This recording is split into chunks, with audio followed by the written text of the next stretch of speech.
What if I told you that the reality that we live is shaped by the language that we speak?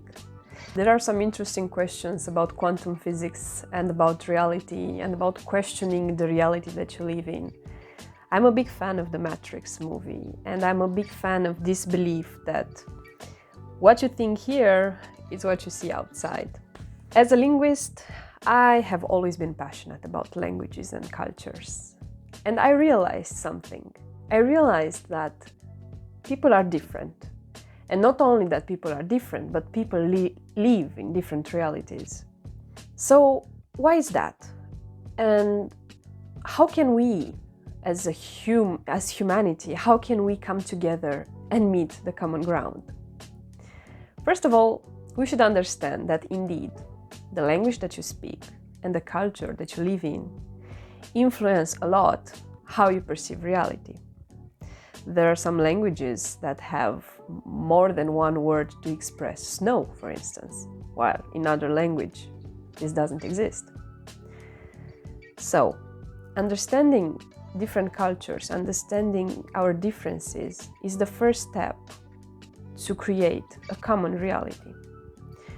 We are in high need of a common reality because this is the only way that we can communicate easily and productively. And right now, society is facing something that is quite new. Something that is called globalization, something that is called interculturality, something that involves global business. And in all of these endeavors, people need communication skills. Because there is no way you can build something without communicating well your ideas.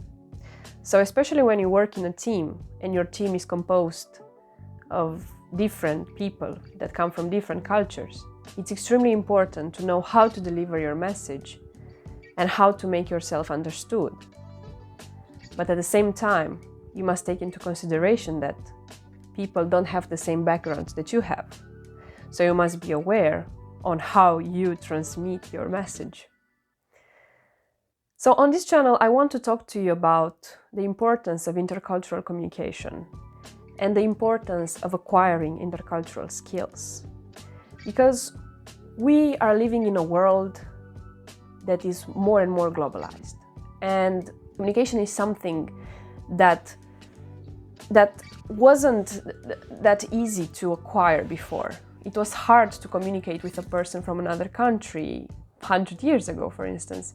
You had to send them a letter, you had to write a letter, you were dependent on some other people, some other machines. Anyway, right now it's so easy. Right now you just open your phone and you talk to your friend from Australia while you are in Europe. Yet sometimes people forget this very important idea, that we are different, cultures are different, and cultures and languages are the most important pillars that shape your reality. So the question is, how do you build a common reality? And the answer is not easy, is not simple, but it's not impossible to be found. The answer involves listening skills, creativity, and most importantly, empathy. Because if you're empathetic, you can understand that another culture is not better or worse, it's just different. And sometimes you can take something from that culture to maybe improve your own culture. I want to take you with me on this journey of discovering and understanding and unveiling things about cultures, things about different languages, and about working in a team, and about collaboration, because I am a big fan of community, I'm a big fan of collaboration, and I'm a big fan of building things together with people. So for this episode, I would like to start by telling you a story, the legend of Babel. This is a very popular legend among linguists. So this legend says that many years ago, thousands of years ago, people used to speak the same language, one language. We don't know how that language was called. But because everyone used to speak the same language, they could easily understand each other. So one day, these people decided to build a tower in order to reach God, to reach heaven. And they almost finished. They almost finished the construction of the tower. But when God saw that they are getting so closer to heaven, he got mad and he decided to split them and to ruin their collaboration. And this is how God created different languages and different cultures. And from that moment on, it's very hard to communicate and to collaborate in order to build something. So this is how different cultures were built. This is how the collaboration stopped. Different languages appeared.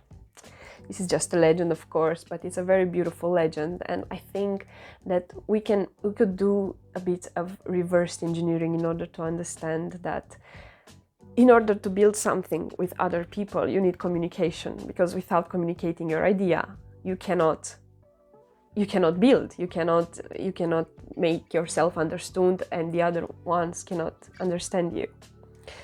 So for me, but not just for me, in general, communication is one of the most important ability that one can have. Because look at the world we're living in. We're going through wars, we're going through misunderstandings. The source of our problems is miscommunication. How can we do this? Well, we can learn it. Of course, communication skills is something that you can learn. But it means tuning in to your humanity abilities. Being a good communicator means, first of all, knowing what you want to express. You need to have clarity in your mind. You need to know exactly what you want to express. And then it's about empathy, because you need to understand that your audience understands your language. So for instance, I couldn't speak like that. I couldn't speak in English with my grandmother because I know that my grandmother doesn't speak English. So I couldn't use English to communicate with her, but I can use Romanian. Again, my grandmother knows Romanian, but she wasn't a very highly educated person. I mean, she went to school, but she didn't do university, so I couldn't use a very academic language. I should use a more normal, conventional language. So communication, when you look at it closer, you can see that you can divide it and you can put a loop on it and see that it's not just about using a language and saying random things. It's also about knowing your audience. And maybe this is the most important thing, empathy. But what happens when your audience does not even come from your culture? Maybe you have a common language, which might be English, because now English is the global language. But what happens if your idea, your way of communicating is different from another person's way of communicating?